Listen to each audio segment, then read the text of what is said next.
A lightning-fast US special operation that brought down the regime of the Venezuelan dictator.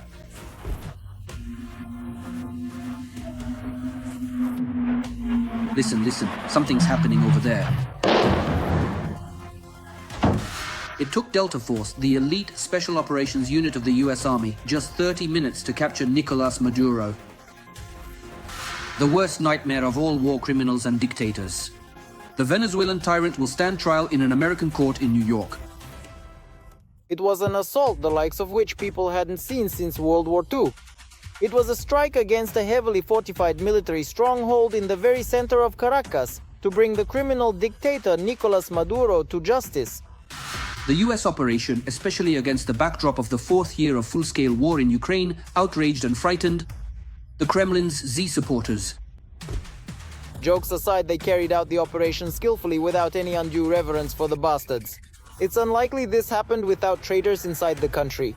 It's not like Maduro was living in a bungalow. Surely that's how our own special military operation was originally conceived as well. It's unlikely that Gerasimov planned to fight for 4 years.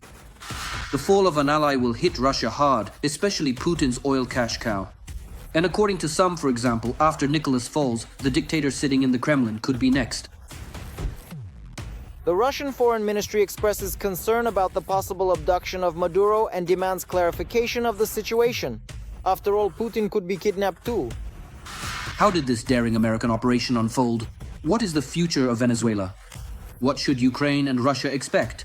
And also about the role and future fate of Russian weapons worth billions of dollars, which Putin and his servants had previously been actively supplying. Nicolas Maduro will tell you right now.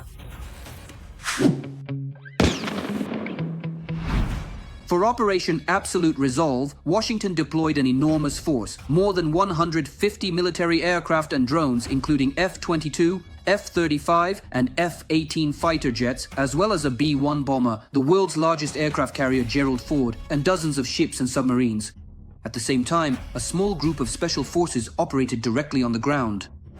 No other country in the world is capable of carrying out an operation like the one the United States conducted in Venezuela. As President Trump said, our adversaries must see that America can project its will anywhere at any time. In the course of the operation, the US Army took Caracas's military potential very seriously. The Bolivarian Armed Forces number 123,000 personnel. In a potential air battle, the Bolivars could counter the Americans with 21 F-16 fighter jets and an equal number of Russian Su-30s. The Air Defense Forces are equipped with 2 battalions of mobile S-300 surface-to-air missile systems, totaling 12 launches. But the only thing the Russian air defense systems became known for in the battles for Caracas was their spectacular detonation.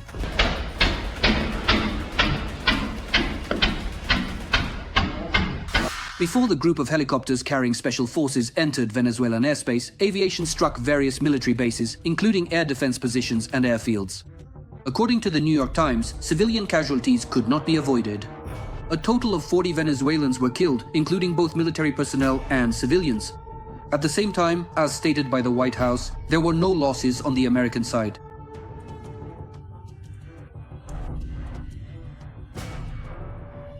Listen, Alibaba, look at it like this. At the rig, a key aspect of the operation was bribing Maduro's inner circle. Essentially, it was corruption that destroyed the corrupt regime. This is acknowledged both by the Americans and within Venezuela itself. Even in corrupt Russia, Kremlin propagandists acknowledge the well-coordinated work of the American military. They don't tell fairy tales about valiant commandos who kidnapped the president of Venezuela and his wife like bandits. All of this is the result of betrayal by his closest circle. There you have it, the air defense that slept through the invasion, helicopters with troops operating freely, and the Kamadura Green Corridor. Someone got a suitcase full of cash, someone else will move into a house in Miami under FBI protection, and someone will mysteriously die in a car accident. Moreover, according to BBC sources, several months before the operation, CIA agents infiltrated Venezuela, set up surveillance on the ground, and monitored where Maduro ate, slept, what he wore, and whom he interacted with. In addition, every possible means of electronic intelligence was used, including satellites and spy planes. A lot of good planning, a lot of wonderful military and wonderful people. In fact, it was a brilliant operation. Months of preparation and the strictest secrecy. Even the US Congress was unaware of the operation.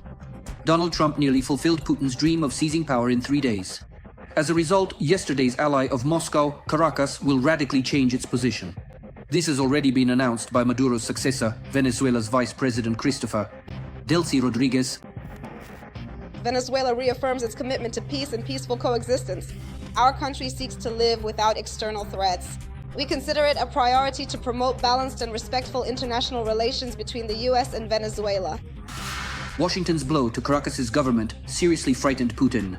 Against the backdrop of the successful abduction of the bloody dictator, people in the Z community have started seriously talking about the looming threat to the Russian dictator as well.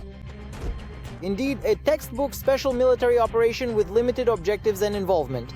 They came, did the job, and left. In addition, the Z supporters are justifiably concerned about the future of Russia's petrodollar cash cow. Venezuela has the largest oil reserves in the world, but hardly trades them due to the American embargo.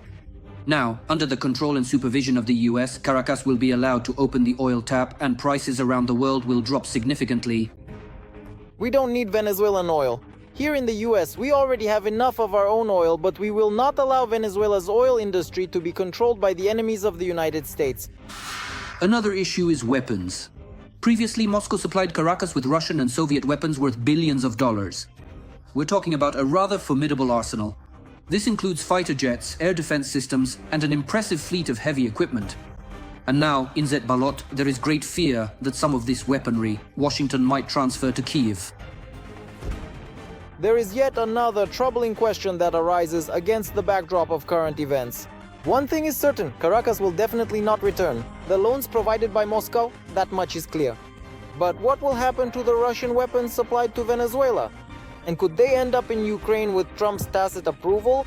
That very Trump who was so much their own that he was the first to begin supplying lethal weapons to Ukraine at the time. Modern technology and weaponry.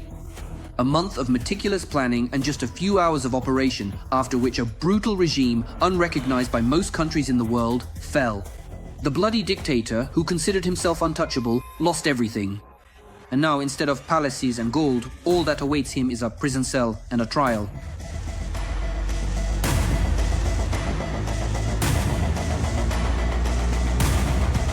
That's all for now. Don't forget to write in the comments which types of weapons you'd like to learn more about. Give this video a like, and of course subscribe to our Arsenal channel. The link is in the description below the video.